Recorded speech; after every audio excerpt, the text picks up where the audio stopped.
नमस्ते, आप सभी का स्वागत है मेरे इस चैनल में चिराग एस्ट्रोलॉजी। और हम बात करेंगे एक योग की जो पहले हुआ था और अब रिपीट होने वाला है, जिसका नाम है पापकर्तरी योग। और ये शनि के ट्रांजिट से शुरू होगा। और शनि जो है वो 17 जनवरी 2023 को ट्रांजिट कर रहे हैं। और वो ट्रांजिट कर रहे हैं मकर से कुंभ में, अपने ही एक घर को छोड़कर अपने ही दूसरे घर में जा रहे हैं। तो ये कुंभ में जब जाएंगे तब गुरु जो है वो मीन में ही बैठे हुए हैं और जो राहु है वो मेष में ही बैठे हुए हैं। तो यहाँ पर होगा क्या कि गुरु जो है और उनका जो स्थान है वो दोनों आ जाएंगे शनि और राहु के बीच में। ये योग पापकर्तरी योग का एक अलग रूप क्रिएट करेगा। जो पहले हमने बात की थी उसी तरह से यहाँ पर भी आपको इफ़ेक्ट्स मिलेंगे। हो सकता है यहाँ कुछ डिफरेंट रिजल्ट्स भी मिलेंगे क्योंकि दूसरे प्लैनेट्स भी चेंज हुए हैं, उनके अकॉर्डिंग भी बहुत सी चीज़ें बदलेंगी। लेकिन यहाँ पर रिजल्ट्स जो है वो नेगेटिव मिलने की संभावनाएं ज़्यादा है क्योंकि पापकर्तरी योग का असर वैसा ही होता है। यहाँ पर आपके लिए गुरु जो है 12वें भाव में, हम मेष लग्न के लिए अगर बात करें तो 12वां जो भाव है वो व्यय है, वो विदेश का भी है, वो मोक्ष का भी है और उसमें बहुत सारी चीज़ें हैं। तो उससे रिलेट करती हुई चीज़ों में आपको परेशानियां आ सकती है। तो सबसे पहले आपके जो सेविंग्स है मेष लग्न के लिए और राशि के लिए बात करें, लेकिन लग्न को ही मैं ज़्यादा इंपॉर्टेंस दूंगा। सीधा सीधा उनके 12th हाउस में इफेक्ट होगा और राहु आपके पहले स्थान में है।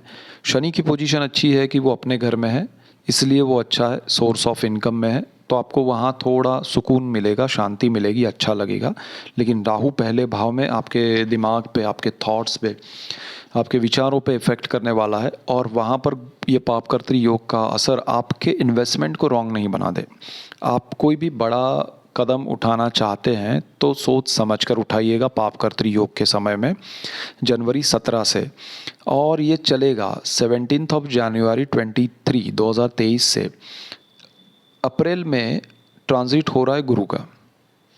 तो गुरु जब ट्रांजिट करेंगे 21 अप्रैल 2023 को वो जाएंगे मेष में। तो यहाँ पर क्या होगा कि गुरु निकल जाएंगे तो ये पापकर्तरी सिर्फ स्थान का रह जाएगा, लेकिन गुरु वहाँ से निकलने से बहुत बड़ा रिलीफ मिलेगा। तो पापकर्तरी योग का इफ़ेक्ट ख़त्म हो जाएगा मोर देन आप 70% 80% कह सकते हैं। तो वो गुरु आपके लिए निकल जाने के बाद पापकर्तरी योग का असर ख़त्म होगा 2023 में आपके 21 अप्रैल को। तो 17 जनवरी से 21 अप्रैल 2023 में ये समय का आपको ध्यान रखना चाहिए। इसमें आपको बड़े इन्वेस्टमेंट नहीं करने हैं, बड़े चाहे किसी भी प्रकार के, क्योंकि ये व्यय भाव है। आपके खर्च ऑटोमेटिकली होने ही वाले हैं। अगर आपने ऑलरेडी प्लान किए हैं खर्च तो वो ना करें इस समय में। इससे पहले निपटाना चाहते हैं तो ठीक है, उससे अगर बाद में करने जाएंगे, उसी समय में आपने कुछ सोचा है कि मैं यहाँ ये खर्च करूँगा वो करूँगा, तो वो आपके लिए बहुत बड़ी चीज़ बन जाएगी। खर्च तो दूसरी जगह पर आपका होने ही वाला है और ये आपने खुद सोच के रखा है, तो डबल खर्च होंगे। तो आप बेटर है कि अपने पैसों को, अपनी चीज़ों को संभाल के रखें। उस समय में जो भी खर्च होगा उसको मैनेज करने के लिए आप तैयार रहें। यहाँ पर आपके जो भी विदेश के साथ कनेक्टेड जो भी कार्य हैं, जो भी आप बाहर जाना चाहते हैं, आप पैसा कोई खर्च करके जाना चाहते हैं, तो उस समय में ना जाएं। उस समय के दौरान ना कोई पैसे का लेन देन करे, वो बेटर रहेगा किसी भी चीज़ में, चाहे विदेश में हो या किसी भी चीज़ में। लेकिन विदेश में भी ध्यान रखें, विदेश से रिलेट करते हुए मैटर में आपको डॉक्यूमेंट्स पे ध्यान देना पड़ेगा। कहीं भी आपको डॉक्यूमेंटेशन रॉन्ग हो जाएंगे, भले वो फिर बाद में सही हो जाए, लेकिन उस खर्च का फिर कोई वापस नहीं मिलेगा कुछ भी आपको। तो ये एक ध्यान रखना है आपको। विदेश में जो लोग हैं उनको ज़्यादा ध्यान देना है अपनी हेल्थ पे, अपने जॉब पे और अपने बहुत सारी बातें हैं, क्योंकि आपका भाग्य का मालिक भी ये है गुरु, जो पापकर्तरी में आ रहा है। जो भाग्य से मिला है वो चीज़ें आपको अचानक से लगेगा कि अरे ये क्यों जा रहा है, ये चीज़ें क्यों ख़त्म हो रही है। तो ऐसा ना हो उसका भी ध्यान रखना है। और आपको अभी से ये प्लान करना है कि मुझे ज़्यादा कोई खर्च नहीं करना है, ज़्यादा कोई बड़े प्लान नहीं करने। ये समय को शांति से जैसे निकालना है, किसी से उलझना नहीं है।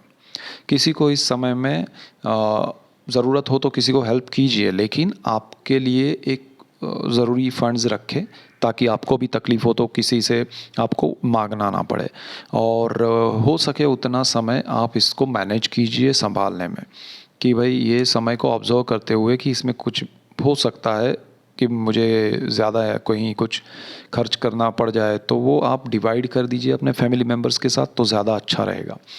आप महादेव की पूजा कर सकते हैं, शिव जी की आराधना कीजिए, ये समय में ज़्यादा बेटर रहेगा क्योंकि शनि और राहु के बीच में ये योग हो रहा है।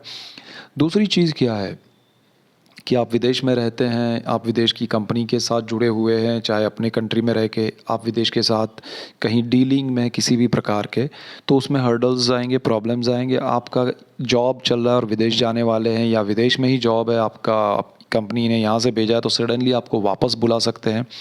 सो there are so many uncertain things will happen. तो आपको समझना पड़ेगा कि भाई ये क्यों हुआ, तो ये इसलिए हुआ, तो आपको एक्सेप्ट भी करना पड़ेगा कि हाँ ये होने ही वाला था। तो उससे डरना नहीं है, घबराना नहीं है, लेकिन उसको एक्सेप्ट करके चलना है।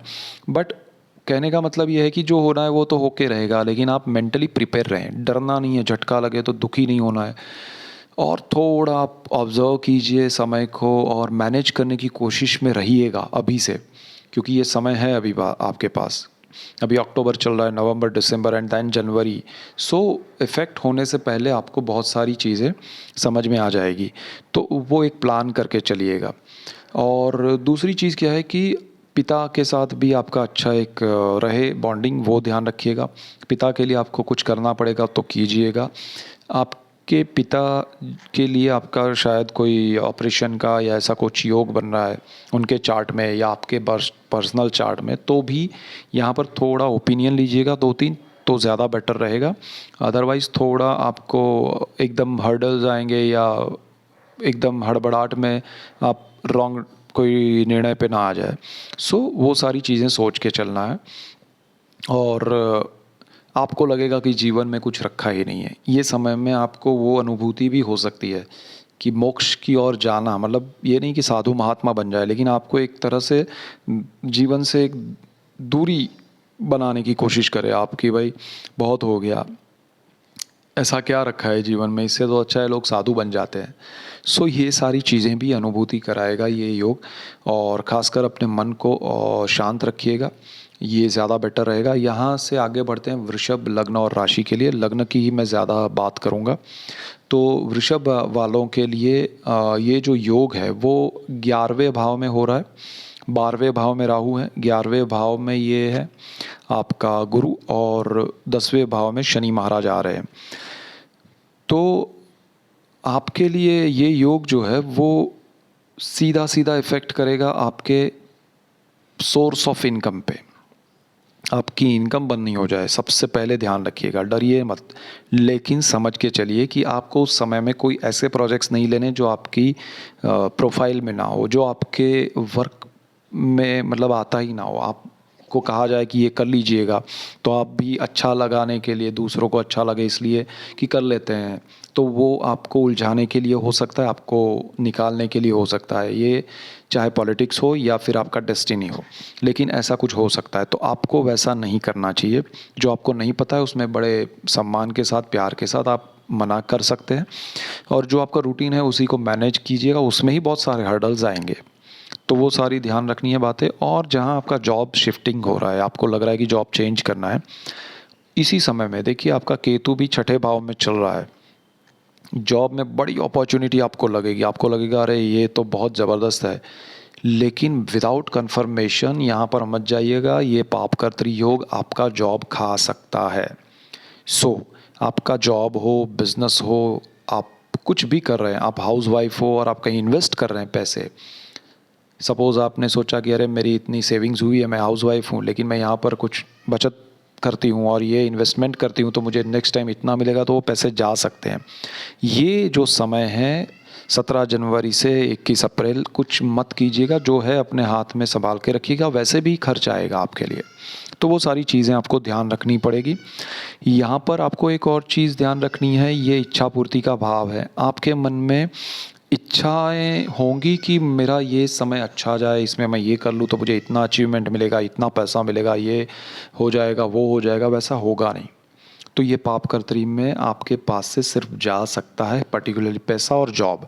तो ये दोनों चीज़ को ही मेन संभालना है। इस समय में आप शांत रहिए, किसी से उलझिए मत, किसी से बैर मत रखिए, किसी भी प्रकार का रिएक्शन मत दीजिए, तो ज़्यादा बेटर रहेगा, आपके लिए बहुत अच्छा रहेगा। अदरवाइज़ आपको बहुत कुछ खोना पड़ सकता है। आपकी स्पिरिचुअल पावर भी बढ़ेगी क्योंकि आपका कहीं ना कहीं कुछ लॉस होने वाला है, तो वो चीज़ आपको परेशान कर सकती है, तो थोड़ा ध्यान रखिएगा। सो ये मेन था वृषभ लग्न और राशि के लिए। That's it for today. Keep watching Chirag astrology. Thank you for watching. God bless you and goodbye. Thank you.